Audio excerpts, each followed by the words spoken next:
মাছ কেটেই চলছে তাদের জীবিকা। পায়ের ওপর বটি রেখে কাঠের পিঁড়িতে বসে মাছ কাটতেই দিন শুরু, মাছ কাটতেই শেষ। তারা বলছেন মাছ কেটে যা আয় হয় সেটা সরকারি চাকরিজীবীর চেয়েও বেশি।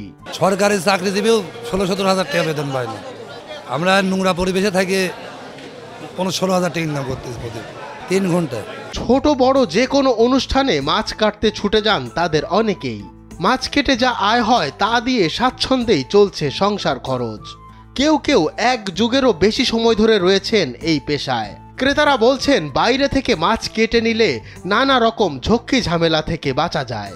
এখন বাজার থেকে যে মাছগুলো আমরা সংগ্রহ করি, এই মাছগুলো যদি এখান থেকে কেটে নিয়ে যায়, তাহলে আমাদের বাড়ির যে সমস্ত মহিলা আর আছে, এই মাছগুলা কিন্তু তারা এইভাবে করতে পারে না।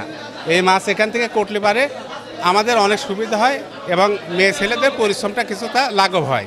পেশাদাররা টাকার বিনিময়ে মাছ কেটে দেন।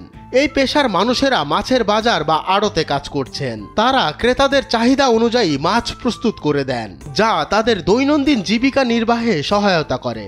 অনেকেই বলছেন এই পেশার মাধ্যমে তারা বাড়িতে বাড়তি ঝামেলা এড়াতে পারেন। এখানে মাছ কাটলে পারে বাড়ির কোনো ঝোড় ঝামেলা কিছুই থাকে না এবং সব কিছু সুন্দর করে কাটা হয়। এই কাটলে পারে আর ধরেন বাড়ির যা ধোয়া ছাড়া রান্না করা ছাড়া আর কোনো কাজ থাকে না। বাড়িতে গেলে কাটার সমস্যা, বাড়িতে কাটে বটি তো না, এখন তো গেলে কাটতেও পারে না। জানা যায় অনেকের দাদা এ পেশায় ছিলেন। বাজারে আসা বেশিরভাগ মানুষই মাছ কিনে তাদের কাটতে দেন, বিনিময়ে কিছু টাকা নেন তারা। প্রতিদিন এভাবে মাছ কেটে আয় হয় সর্বনিম্ন 500 টাকা থেকে 1000 টাকা পর্যন্ত। আমার ধরো এই মাছ কাটা কাজ আজ প্রায় 25 থেকে 30 বছর হইল।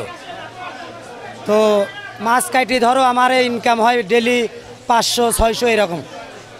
এক সময়ে ঘরে বড় কোনো মাছ কিনে নিয়ে গেলে ঘরের নারীরা একসঙ্গে বসে কেটে রান্না করত।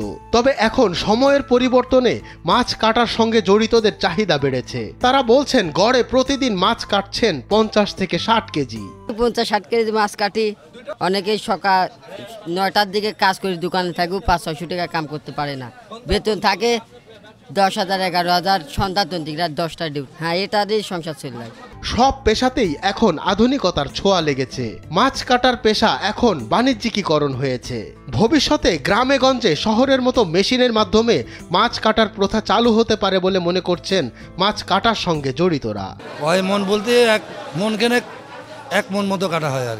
তবে নিত্যপণ্যের দাম বেড়ে যাওয়ায় তাদের আয়ে যেমন টান পড়েছে, তেমনি সংসারে ব্যয় বেড়েছে। এ কারণে অনেকের মতো এ পেশাজীবীদের জীবনেও নেমে এসেছে দুর্দিন। কুষ্টিয়া থেকে সংবাদদাতা হারুনুর রশিদের পাঠানো তথ্যচিত্রে ডেস্ক রিপোর্ট, মঞ্জুর এ মাওলা।